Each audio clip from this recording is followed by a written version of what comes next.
Good afternoon, everyone. Thank you for joining today for Tuesday Tips with Dr. Armstrong here. If these videos have been beneficial to you, I would like for you to like and subscribe. Today is going to be a little different type of Tuesday Tips. We know that we are living in a very, very chaotic society right now. Society is chaotic for some. For some, it doesn't even bother them because they're oblivious to the fact of what is happening in the country. Today is also designated as Blackout Tuesday, which is why I have on all the black today. I believe in supporting the cause, and I believe in supporting my people who are a part of the cause. And I believe in supporting the families. My condolences all the way to Minneapolis, Minnesota, a place I know very well, to the family of Mr. George Floyd. We saw in broad open daylight the murder of a man by another man who had vowed to protect and serve. Protect and serve. And you know, I'm sitting here, I was looking at it, and I'm saying to myself, where is the human compassion that he should be feeling right now during this time? Where is it at? Can he not realize that he is killing a man? Does he not realize that he is taking the life force of another man, air, from an individual that he has vowed to protect and serve?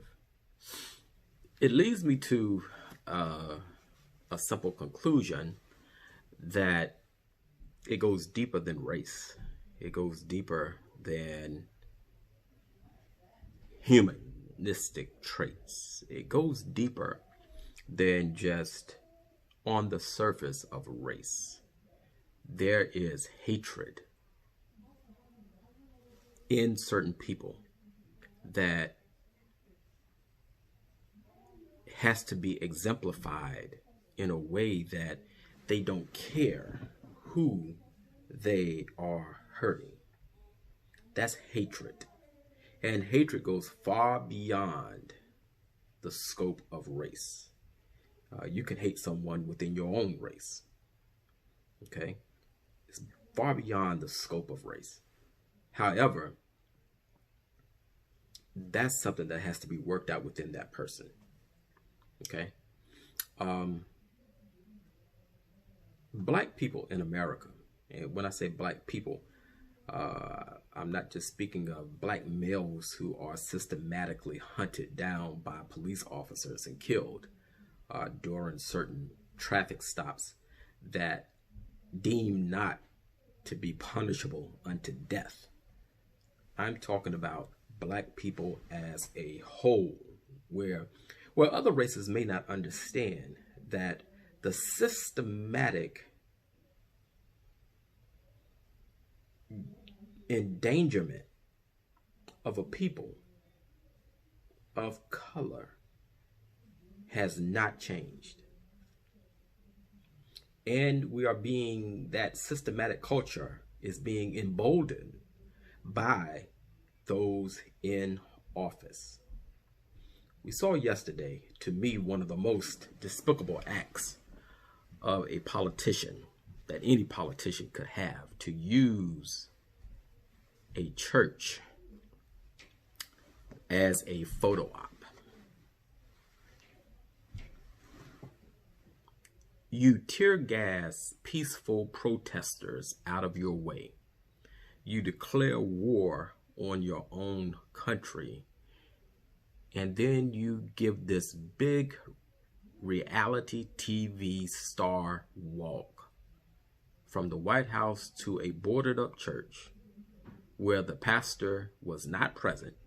Pastor had no idea that the president was making the walk over there, and the so-called president was making the walk over there.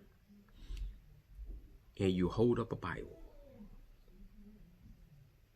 I don't get that. I do get it, but I don't get it. So where Dr. Armstrong is all the psychology in this. There's narcissism, there's hatred, there's polarized unstableness, there is anger, there is culturalistic stigma, there is a psychological reason for what is happening. And that psychological reason is this, and I'm going to put it in layman's terms. People are tired. They're tired of turning on their TVs to see hatred. They're tired of seeing the people who have vowed to protect and serve kill those who are innocent. People are tired.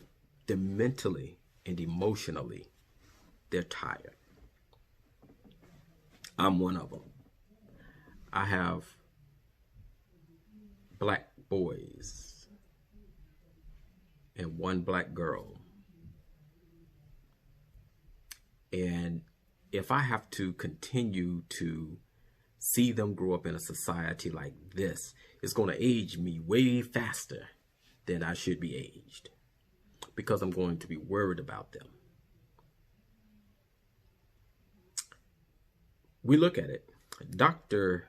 King gave a speech, and I'm going to read it. It was part of one of his sermons. And in that sermon, he said